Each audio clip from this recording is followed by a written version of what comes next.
Hello, everybody. Welcome back to Channel 9 Live here at Build. It is lunchtime, and what better topic to talk about than chocolate? We are here with Matt, Rob, and Joseph, and we're here to talk about some things that we heard yesterday in the Day 2 keynote, namely Chocolatey and Boxstarter. So welcome to Channel 9. Excited to have you guys here and learn a little bit more about it. Why don't we quickly introduce both of you, and Joseph yourself as well, and tell us why you're here. Who are you? I'm Matt Wrock. I wrote Boxstarter. Okay, great. I'm Rob Reynolds, founder of Chocolatey Software. I'm the one that started it all about 7 years ago. So, I'm Joseph Durr. I'm a PM lead on a few developer tools. And Joseph works on WSL as well. We're That's sporting right. We got our WSL shirts on. Yeah, so that's great. That's right. So so I know what Chocolatey is. I was there from the beginning. I've used it before. I don't know what Boxstarter is. Help me understand what the relationship is. Where do they work? Maybe let's start with, maybe people don't know what Chocolatey is too. So maybe let's start, Rob, with you can just give us what is Chocolatey? What does it do for us? So we can do the quick. So Chocolatey is basically software management for Windows, or package management, some people want to say. And it can go for, you want to get some software installed. It really allows you to rapidly do that, right? And then be able to also upgrade it very rapidly, and just continue to make sure that you have that software up to date. And it goes beyond programs and features, right? So it's like all aspects of Windows software are first-class citizens with Chocolatey. So it's your zips, your scripts, your runtime binaries, and your installers too, right? So it does all of that, it manages it. You get the good reporting, all that good stuff. So. That's awesome. And so how does Boxstarter come into play here then? So you can kind of think of Boxstarter as a wrapper around Chocolatey. Oh, I didn't even plan that. Our Chocolatey wrapper. But they just we'll be here all week. Spontaneously, yeah. When I initially wrote Boxstarter, that was actually inspired by a hard drive failure, and I'm sure we've all had the experience where we're working on our dev box and then just like sudden death. And like, for example, 2 weeks ago, my motherboard died on my personal laptop. That was a bit of a bummer. So you're in a situation where you need to rebuild your box, and if you're in the business, if you're a developer, that's productivity, right? That's hours, days, possibly of time. Not only going through the process of the next finish, but also just trying to remember, like, what do I click next finish on? And so around this time, I thought, honestly, there's got to be a better way. There's got to be a better way where I can just launch a script and just come back and have everything be there. And like every software developer, you started writing the better way. Right, exactly. Right? Yeah, totally. Yeah. It was that or a blog. Yeah. So at any rate, around the same time, I discovered Chocolatey. I remember, this is like 2012. I had discovered Chocolatey months before, just didn't quite get it, and now I totally got it. And so Chocolatey gave me exactly what I needed to install individual pieces of software. But what I needed on top of that, I needed SQL Server, I needed Visual Studio, and especially it gets better each year. But back in 2012, there's 3 reboots right there. Yeah. So you had to go find those things. You got to go download them. Right. You got to find. Well, so that's what Chocolatey takes care of that for you. Right. But then what wasn't being taken care of is there a pending reboot? So if I do a Chocolatey install Choco install Visual Studio, is it going to fail because there's a pending reboot, is my machine and then I had to be there to reboot my machine, to log on my machine. Okay. So basically what Boxstarter does is it wraps around a bunch of Chocolatey installs and allows you to, it basically detects reboots and can actually automatically reboot your machine. So you literally can walk away, have a cup of coffee or have dinner or maybe sleep at night and come back and have your machine be the way that you want it to be. Okay, that's great. So yesterday we saw mentions in the keynote. Maybe Joseph, you could tell us, what is this collaboration with Windows and Chocolatey? Yeah, really the driver for this is a few things. For myself as a developer, I get tired of having to set up machines, and this is a great suite of products here that these guys in the community have built. And so we want to recognize that. And so using build as a time to recognize this. The other thing is, to give an example, I was at a Node conference last fall, and people are spending too much time setting up their Windows machines. You know, it was a new space for them to make their first pull request to Node to contribute to it. Yeah. And for me, it was like, well, that doesn't need to be that way. Let's go fix this. And so this is about really collaborating on making it so we can get out of the business of setting up machines and really focus on the work once we're up and running, especially in this world now where we have so many interesting tech stacks and sessions that we're looking at, and we shouldn't have to pay the tax of learning the setup process for that stack. We should be able to just click once, grab a coffee, come back, and go do the hello world of that stack. And so that's where I see this going, and the collaboration, it should be a lot of fun and very rewarding, I think. And we've talked a lot about, like, you know, the message that we've talked about from Windows developer perspective is that Windows is the great dev box for everyone. That's right. Right. We briefly mentioned WSL and things That's like that. But, you know, as we think about developers, and I'm sure, Rob, when you started Chocolatey, like, this was the problem you were trying to solve, right? As developers, you're like, well, yeah, I need my core IDE, but I also prefer this thing and this library, and I want it this way. And by the way, I need these 4 other things. And, you know, and then you get your sweet new machine, you're like, oh, yeah, to repave or whatever. And it's like, I got to go do all that crap again, you know. And so that's, you know, I've had those experiences before. And so everyone has their own personality of what their dev box means and what their productivity tools mean. Absolutely. And now you guys provide a means for us to more quickly get that. That's right. Now, can I, through Chocolatey, I'm an organization. Now, let's say I have a specific perspective on what my org's DevBox machine will be. Is that something that I can kind of configure as like an Uber script and kind of manage a little bit better? Maybe I manage it through Boxstarter. How might that work? Yeah, absolutely. So Chocolatey in an organizational context is maybe a little different. What you see at chocolatey.org, we have a community repository, right? It's got all these packages that are maintained and moderated by our community. When an organization is using Chocolatey, typically they're going to set up their own internal repository.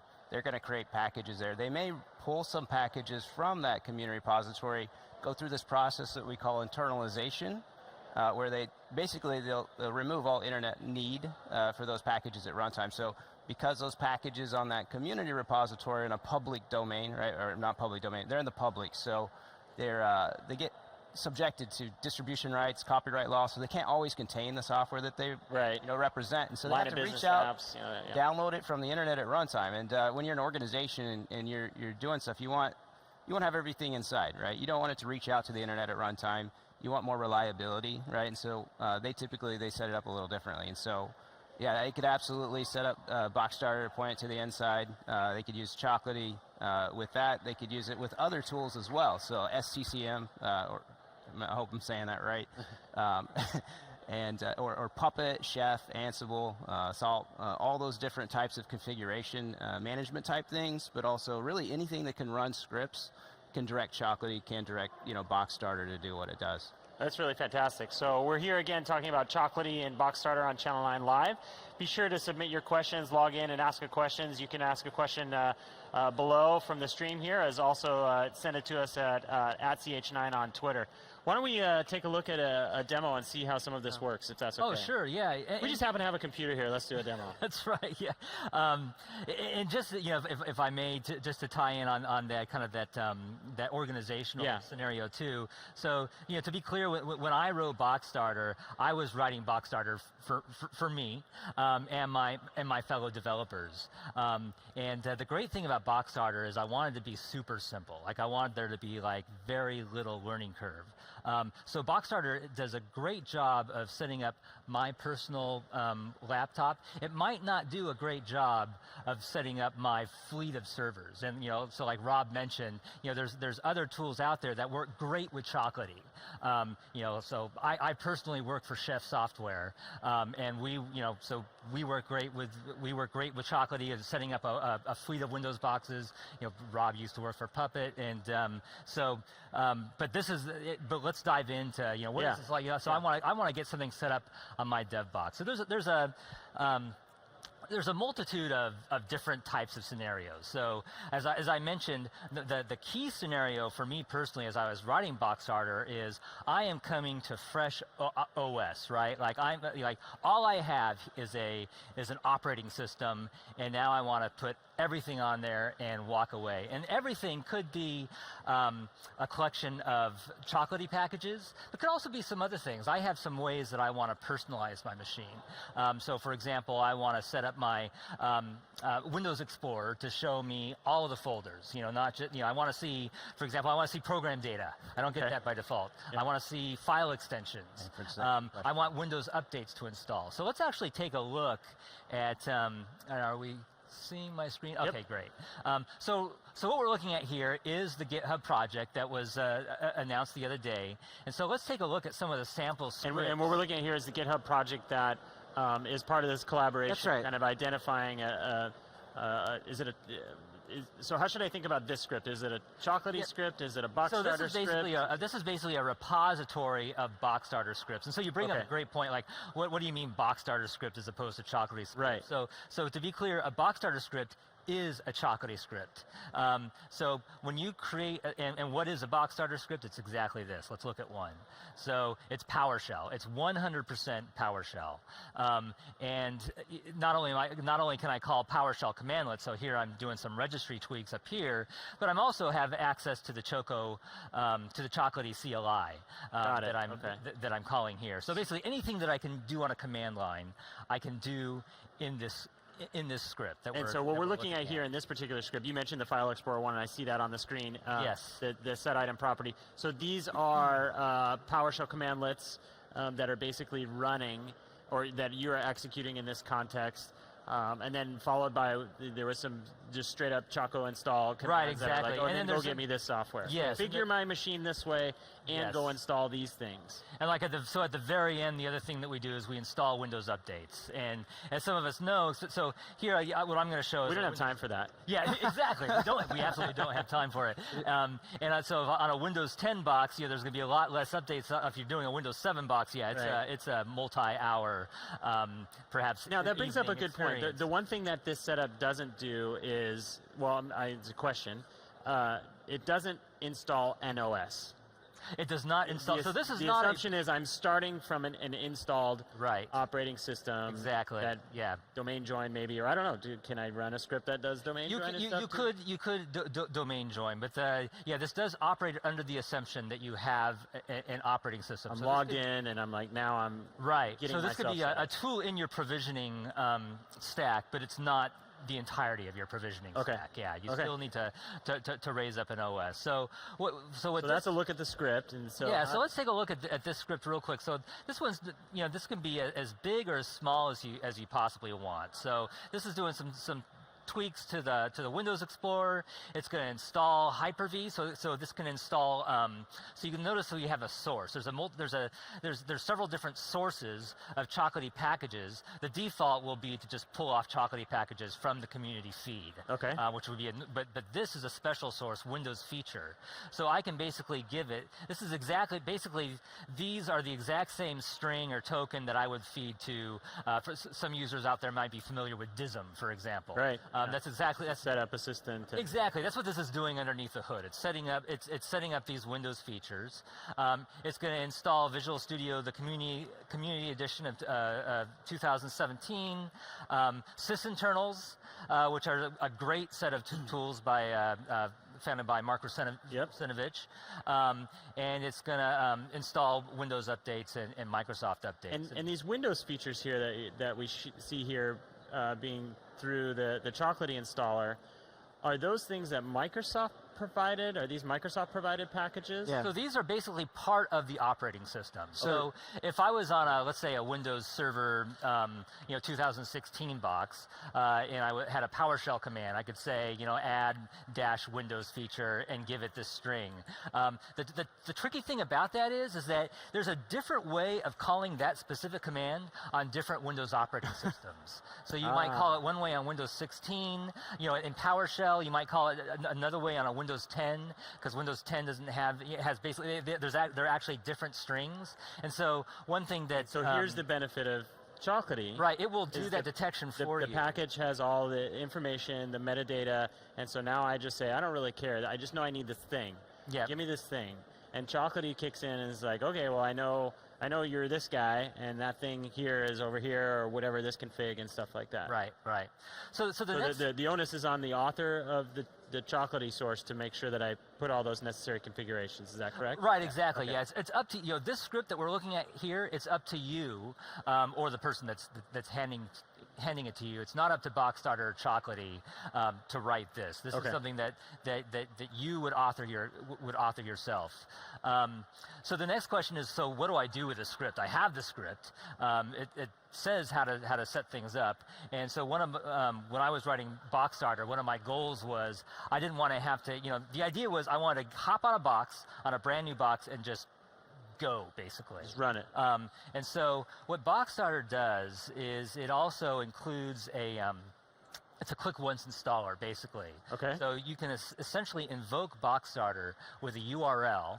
That URL will invoke a click once installer that will install a very small executable that will essentially then pull down several Boxstarter PowerShell modules. It will also install the Chocolatey library, so all the guts of Chocolatey that can install packages for you, and it'll install .NET 4 for whatever reason that's not on there, and you're good to go. So literally, all I have to do, what I could do is, and what we provide here, what's provided here in the README, is I could literally click on one of these links. And let's take a look at this link. So these are some of the examples. Right. Right, exactly. So let's say this desktop app. Okay, desktop app. So let's deconstruct this link here real quick. And so this brings up a good point. I think I heard the answer, but I'm going to ask you explicitly. Like, I remember when I started using Chocolatey, like, one of the challenges, right, you repave your box, like, with package managers, challenge one is you need the package manager, right? It's not convenient until that's there. And sometimes that can be a challenge, or I got to go get the thing. Maybe I don't have internet connection at that time. I don't know. I forgot what it is and stuff like that. So, is what I'm hearing is you saying is like these URLs provide a way to kind of bootstrap getting me that package manager guts, and then allow me to then start executing things on top of that. That's exactly it. Okay. Yeah. I mean, hats off to Rob. I mean, he's done a great job with. I mean, it's super simple to install the Chocolatey CLI. Yeah. Right? I mean, it's like two lines. We took a line from Homebrew on that guy. So they had the whole download something and then invoke it so that it can actually do the installation. Yeah. Because the convenience is only there with package managers once it's there, right? And absolutely. Right now, go ahead. Well, the nice thing with this script project on GitHub is we're using the affordance that they've created so that it really is one click. Even if you haven't installed Boxstarter Chocolatey yet, the one click and you just hit yes, and it goes and it runs, and it's hands-free.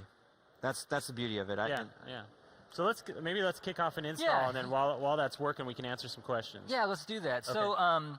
So I've got there's a simple way and a more involved way. So we'll start off with a simple way. Let's say I already know that there's a specific package. Maybe I have a specific package that I've actually uploaded to the Chocolatey community that I know I want to install directly on my machine. So what I can do basically is I can basically say HTTP. So I can essentially do this. I can say boxstarter.org/package/ what the NR is for no reboot. So by default, what Boxstarter will do is as it's installing software, it'll before each step it'll say, is there a pending reboot? Oh yes, there is a pending reboot. I'm going to reboot the computer. It'll prompt you for your credentials, and so it'll log in with those credentials. Now, if I'm here, like right now, I don't want my computer reboot, right? Because here we are, and that would be kind of disappointing. So I can basically force Boxstarter to say, hey, I'm not interested in reboots today.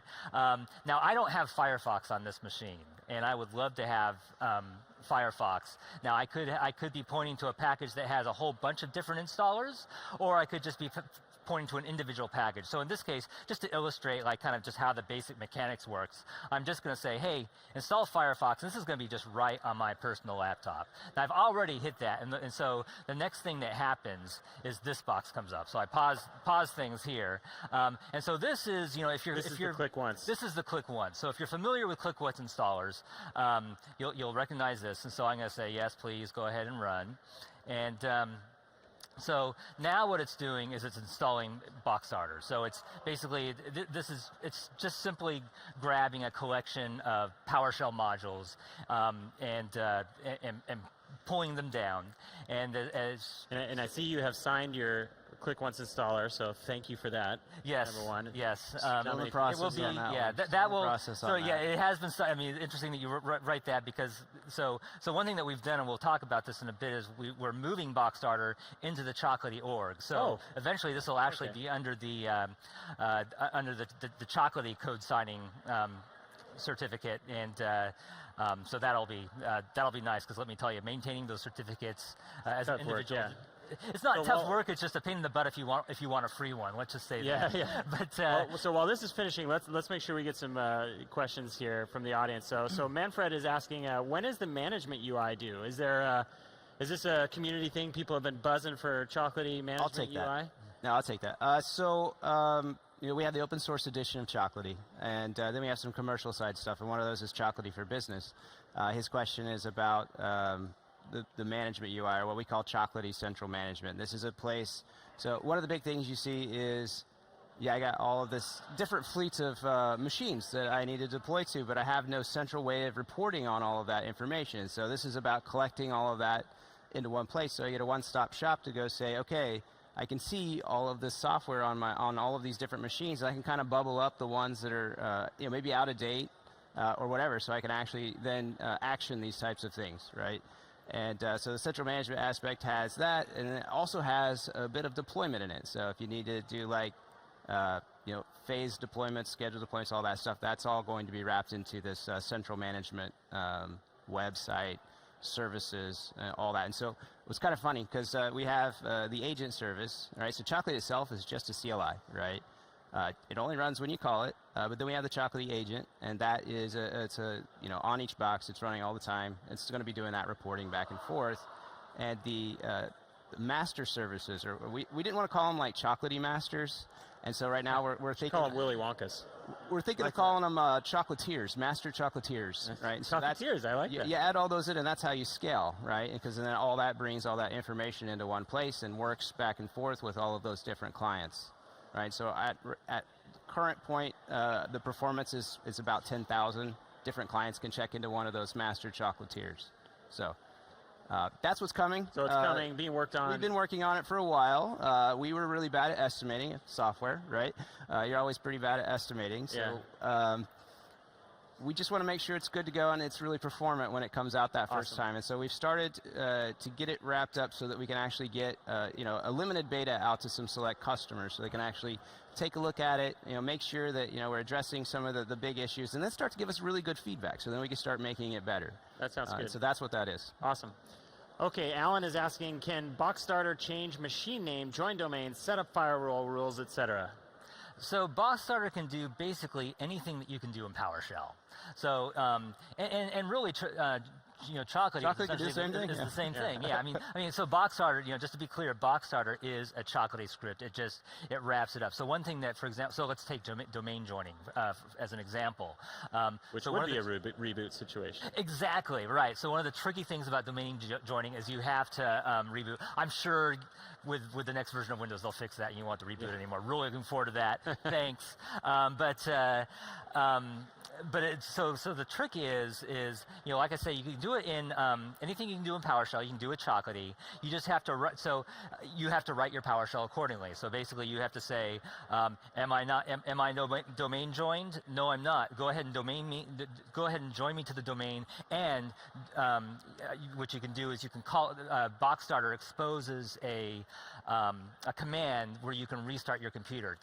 You would do that instead of actually running the restart-computer command. I see. Because if you do that, then Boxstarter doesn't know that you're restarting the command, and it won't actually... Using your API, let's call it, it basically now Boxstarter kind of becomes in control of the Chocolatey flow and those type of things. Right, right. So for example, it'll log you back on, and so you might have a whole bunch of other stuff that has to happen after you join the domain. Like you might not be able to have access to your network shares until you join the domain. So that might have to go up at the very top of your script, but as long as you have a guard around that script saying, am I domain joined? Yes, I am domain joined. It'll skip that and it won't do that reboot. Awesome. And it'll just go on with the that sounds great. Yeah. So Rob, you mentioned briefly, you said, hey, soon Chocolatey, Boxstarter are going to be the same thing, help us understand what's on the horizon here. What's on the horizon? Okay, so a while back, we started talking about bringing Boxstarter under Chocolatey. Talk with Matt to kind of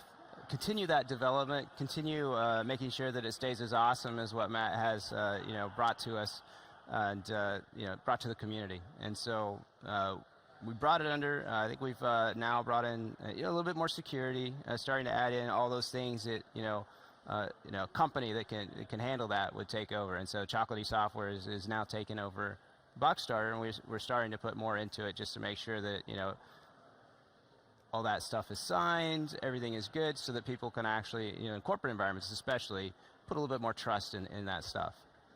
That's great. It's good to see the marriage of the two worlds kind of being more tightly integrated and that type of thing. So that's fantastic. I'm getting old, Tim, and I can't do this at 2 o'clock in the morning anymore. Yeah.